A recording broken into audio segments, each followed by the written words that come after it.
This message comes from Edward Jones, where they believe rich means opening yourself to new possibilities. That's why your dedicated financial advisor meets you where you are, helping you move forward with confidence. Let's find your rich. Edward Jones, member SIPC. This is Planet Money from NPR. Maritza Caro is a short, energetic woman in her mid-60s. She lives in Rincón, on the west coast of Puerto Rico, and she was born there too. Yo vivo en el tope de la montaña, y yo veo el mar desde frente. Maritza can see the sea from her home, and I met her on a nearby beach. She and her husband spend a lot of time out on the water. A él le encanta, y a mí me fascina. But a lot of the beaches around Puerto Rico have been changing. The island's government passed tax incentives to attract people to move there, and since Hurricane Maria in 2017, a lot of people, especially from the States, have been moving there. Playa Los Almendros is one of the beaches near Maritza's home.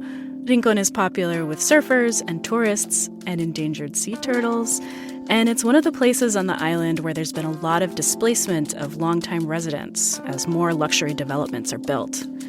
Right in front of the water is this 4-story condo building called Condominio Sol y Playa.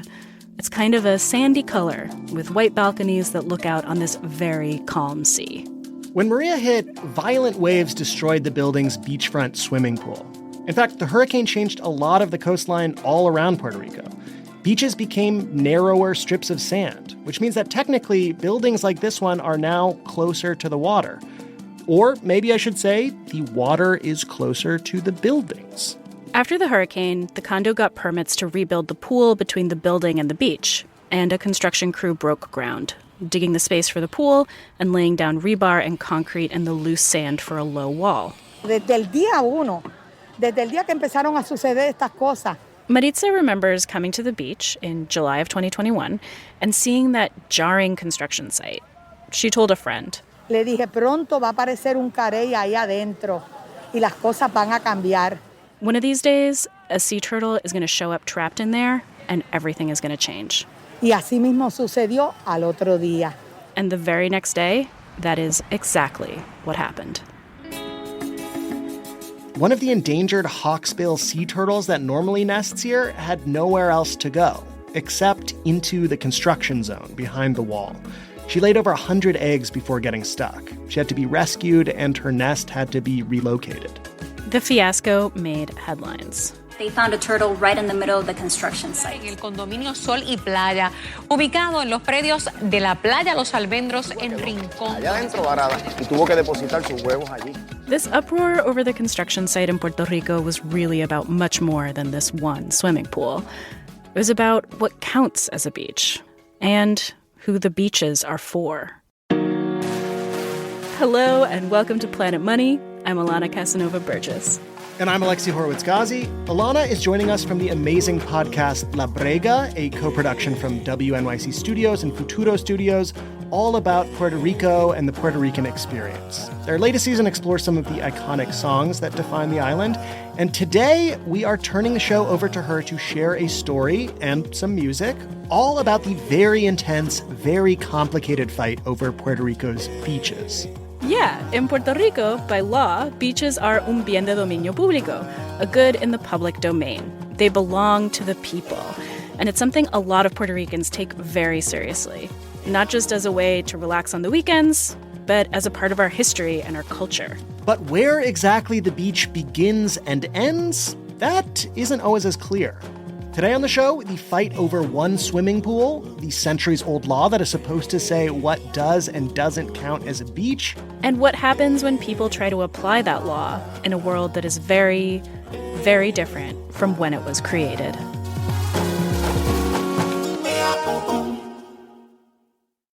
This message comes from Capital One. Capital One offers checking accounts with no fees or minimums. What's in your wallet? Terms apply. See CapitalOne.com/bankguy for details. Capital One N.A., member FDIC. Support for this podcast and the following message come from Vanguard. Every day, shareholders meet to discuss important matters about the companies you invest in. Now you can make your voice heard too. Vanguard Investor Choice makes it easy to set your proxy voting preference for your eligible Vanguard index funds. Visit Vanguard.com/investorchoice to learn more. Vanguard investors own shares of their index funds, and those funds own shares of the companies they invest in. Vanguard Marketing Corporation, Distributor. To understand the fight playing out over whether or not the owners of Condominio Sol y Playa in Rincon can rebuild their swimming pool, you first have to know a little bit about the legal definition of a beach in Puerto Rico. There are basically two big rules. The first rule, we mentioned before, beaches belong to everyone and to no one. They cannot be owned. They are public. The second rule tries to define what even counts as a beach in the first place. And that definition rests on this wonky legal term that is on everyone's lips in Puerto Rico these days. Zona maritimo terrestre. Zona maritimo terrestre. Zona maritimo terrestre. Zona maritimo terrestre. Zona maritimo terrestre. The Maritime Terrestrial Zone. To explain how the Zona Maritimo Terrestre works, I'm going to play you a song, an old bolero by the Puerto Rican singer Sylvia Resach. Soy la arena que en la playa está tendida, envidiando otras arenas. She sings from the point of view of the sand, stretched over the beach, and she pleads with a wave that almost touches her, but then pulls back. Eres tú la inmensa ola que al venir casi me tocas, pero siempre. This wave sometimes crashes against wet sand, and she gets her hopes up, thinking that it'll reach her. Her voice rolls like the surf, and you can feel her loss, grasping at a lover who is as completely indifferent to her as a wave is to dry sand. So what does this have to do with the fight for beach access? Because the legal definition of Puerto Rican beaches as a space that belongs to the public depends on this exact concept. What sand gets touched by the waves and what sand doesn't. In Puerto Rico, the difference between high tide and low tide is a few feet in most cases. Veronica González Rodriguez is an environmental lawyer and professor at the Inter-American University in San Juan. We met on a beach in San Juan. We're both barefoot. Our toes are in the loose, cool sand just before sunset. We have this concept of the Maritime Terrestrial Zone that establishes by law that anywhere where the tides can be measured that are sensible, the high tide will mark common public land. This definition dates back to the 1800s, when Puerto Rico was a colony of Spain. All laws in Puerto Rico are colonial, but this one is from the old regime, not the current one. It was written for a Spanish context. Certain area of the beach was cleared, no permanent constructions, so that in case there was a storm, those boats could be carried into land and therefore not be destroyed by the storm. Then an extra 20 meters were also supposed to be cleared for public use, so that the police could patrol and look out for contraband coming in.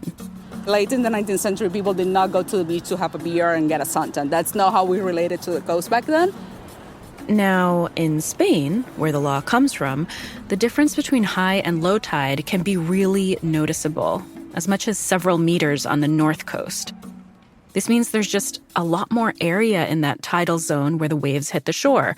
The public area can be bigger in Spain. But in Puerto Rico, unless there's a storm or an unusual tide, day in and day out, those waves are crashing on the same sand over and over again. It means the public area of the beach is much slimmer here. So this law that was written for a whole other part of the world feels a little misplaced here and antiquated. Not only that, but it also kind of doesn't sound like a law. It sounds very lyrical. Let me translate it for you, though it sounds less pretty in English. A lot of things do. The Maritime Terrestrial Zone is defined as the part of Puerto Rico's coasts that the sea bathes in its ebb and flow, where you can feel the tides, or where the highest waves during the storms reach when the tides are not sensible. It's almost calling itself to be put to music. So much so that we asked the San Juan-based group Los Rivera Destino to sing the words as a bolero for us. el espacio de las costas de Puerto Rico, que baña el mar en su flujo y reflujo, en donde son sensibles las mareas y las mayores olas. Uy. En los temporales donde las mareas no son sensibles. It's kind of poetic, it's sort of lyrical. It is. It's beautiful, it's lyrical, but it also is short and kind of vague.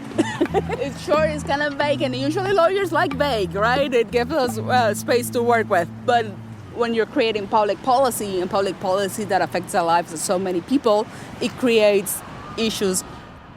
Issues. Plural. The law is vague because it uses something as ephemeral as tides to define the zona maritimo terrestre. And also because it gives the government this other way to measure what part of the beach should be public. Use the highest waves in a storm, waves that ultimately reach so much further inland. Picture that. It would mean so much more of the sand and beyond would be in a no-build zone. The government often uses the first part of the law, about how high the tides reach, to define what counts as the public good part of the beach. And that allows a lot more construction on Puerto Rico's coasts. It means that the swimming pool, in 1997 at least, was okay to build. Officials decided that it wasn't in the ZMT. But climate change and erosion are accelerating the way the coastline changes every year, which means where the beach is also moving around. But only if the government redraws its maps and reconsiders what is now public beach. And it wasn't clear that the government had done that for this beach in over 20 years. On top of that, what Puerto Rico has that Spain doesn't have are these hurricanes that bring the sea inland. If the government used the second part of the law about how high the highest waves in a storm reached, a storm like, say, Hurricane Maria, the proposed swimming pool would very much be on the beach, and they couldn't build it. Developers prefer when the government uses the tide-based definition. Others, like Mariana Nogales, think the tide-based definition doesn't make sense in a place like Puerto Rico. Another definition would be more accurate, and that would be, where did the tide go after Hurricane Maria? Mariana is a representative at large in the Puerto Rican legislature and an advocate for changing the law so that the broader definition of the beach becomes the only standard. And that would be more precise, particularly for all the coming hurricanes that we can expect to have. Quizá es un concepto así tan difícil de definir como el amor, ¿verdad? Es un concepto así, sí. Love is inexact, and so is the zona maritimo terrestre. No, nunca es exacto. El amor es inexacto y la zona marítimo terrestre también. Mariana's office gets calls from constituents all over Puerto Rico about construction projects that block access to beaches or which displace people. They're feeling all of this very deeply in their lives, this assault on the beaches. I think it's part of what makes us Puerto Ricans. And I think it is one of the things people here have a clear idea of what the fight is for. She notes that there's a long history, since at least the 70s, of more focused fights against specific developments in Puerto Rico. 20 years ago, you might remember, activists won a decades-long battle to push the U.S. Navy out of Vieques and Culebra. And what was that but an attempt to take back the beaches? The Navy had agreed to move some air targets, return some acreage, stop shelling on the weekends. Now their magnificent beach could at least be used on Saturdays and Sundays.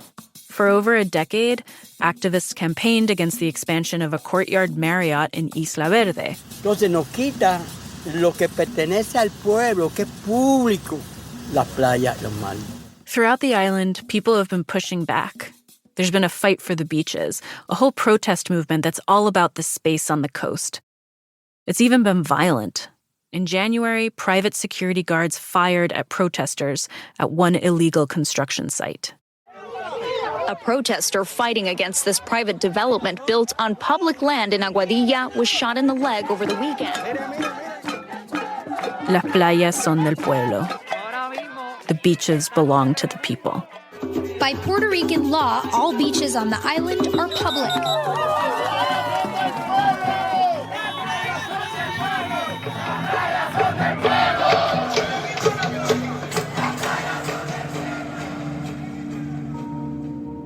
I want to linger on that line so it doesn't wash over us. In a country that belongs to another country, that refrain, Las playas son del pueblo, asserts an ownership. This is ours. What's different now is that it's kind of like the name of that movie. Everything, everywhere, all at once.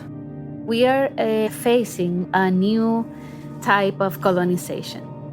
Es un ataque por todos lados y de todo. Since Hurricane Maria, there's been an influx of people moving to Puerto Rico for tax incentives, who come not only with a lot of capital to invest in luxurious beachfront properties, but with a different perception about beaches. An understanding, Mariana says, that beaches can be private, or at least restricted. Sobre todo por personas que vienen de otros países, de otros lugares donde sí hay la posibilidad de que las playas sean privadas. It's not only newcomers who see the possibility of construction and development along the coasts. Every recent governor has wanted to see more development, and the current one, Pedro Pierluisi, is no exception. According to the Center for Investigative Journalism, in 2021, the first year of his administration, the government approved nearly 30% more coastal construction permits than in the previous year. Again, Veronica Gonzalez. Every one of them seems to have the same great idea to improve our economic situation. We need to get permits out faster and build more and construct more because we have to get jobs to people, right? And that will fix everything. Over a year ago, a panel of scientific advisors urged the Puerto Rican government to adopt a moratorium on coastal construction.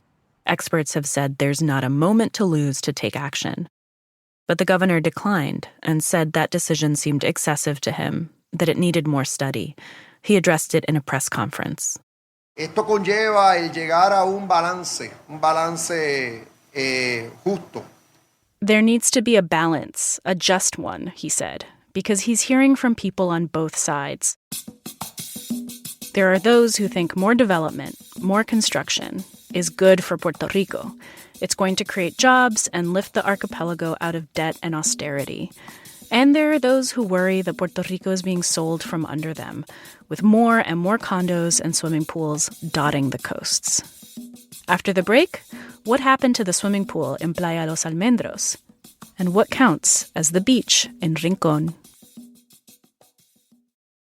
This message comes from Schwab. With the new Schwab Teen Investor Account, teens can gain hands-on investing experience. It's co-owned by you and your teen, so you can monitor the account while your teen learns how to invest and manage money. Learn more at schwab.com.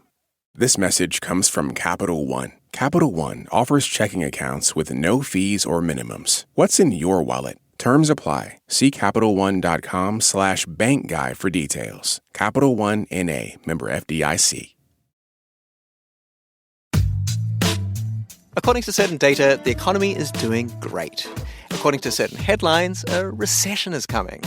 According to a lot of normal people, well, things would be okay if it weren't for inflation. And so the published data, the interpretation on aggregate of the published data, and then the lived experiences of individuals can all go in different directions. And an economy that looks so different to different people makes it that much harder to make policy. This phase of monetary policy tightening, this next several quarters, is the hardest in the entire tightening cycle that we've had. How policymakers are walking a tightrope. That's in our recent bonus episode.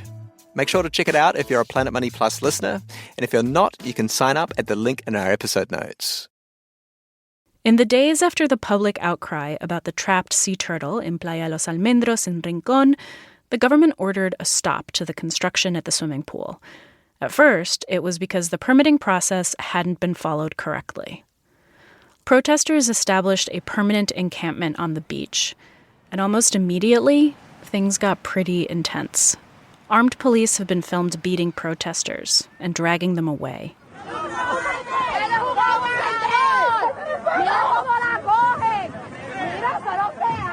Meanwhile, the case made its way through the courts. The issue became about the zona maritimo terrestre.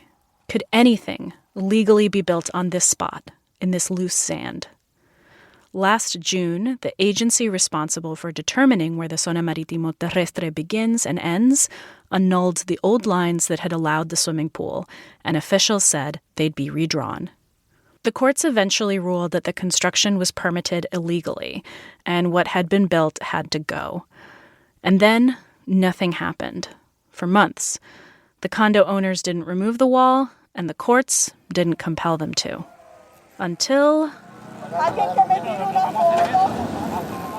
July 4th, 2022, when protesters convened on this beach to clear the concrete and rebar away themselves. That's the day I met Maritza Caro, the woman who lives in Rincon and had predicted a sea turtle would be caught up in the construction. There she was, a woman in her mid-60s, wielding a sledgehammer, thwacking away at the concrete wall. She took some pieces of rubble, as though she had just taken a turn tearing down the Berlin Wall. Me llevo un pedazo de cemento porque quiero que mis seres queridos sepan que yo estuve aquí, que yo he estado. People had come from all over Puerto Rico to try to enforce the court's own ruling, to remove what had been built on their beach. Soy de San Sebastián. Soy de Yabucoa. Soy de Aguadilla. Yo vine de Tutuán. For Maritza, this showed how big the protest had become, how far beyond Rincon it had reached. Se me quebranta la voz, hija. Por muchas razones. Se me quebranta la voz porque tú no esperas esto. Tú no esperas esto. Her voice was breaking just thinking about how unexpected all this was. La gente que tú misma. How every person, toda persona es un granito de arena, is like another grain of sand, para llenar la montaña, building up to a mountain.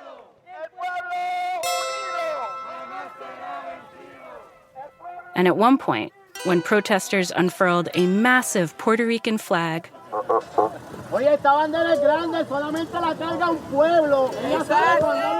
it was Maritza who took the bullhorn to sing a song that's like the unofficial anthem of Puerto Rico, a love song called Preciosa.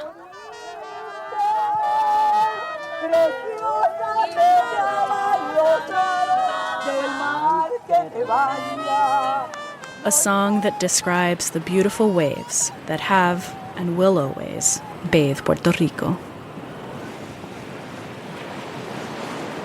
Just a couple of months after this protest, Hurricane Fiona hit Puerto Rico, and the waves from that storm reached all the way to the construction site on Playa Los Almendros. So in December, when the government announced the new lines of where the ZMT begins and ends, they didn't use the high and low tide line. Instead, they used the other part of the definition, the one about the highest waves in the storm, to figure it out. The result was clear. The site of the swimming pool was officially on the beach, on public sand.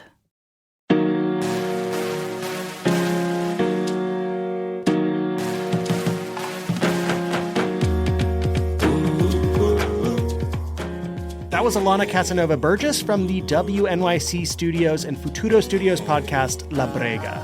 If you enjoyed this episode, go check out their feed. They have 2 entire seasons with episodes in both English and Spanish, all about Puerto Rico and the Puerto Rican experience. But really about so much more, with stories that resonate way beyond the island. It is amazing. Go check it out.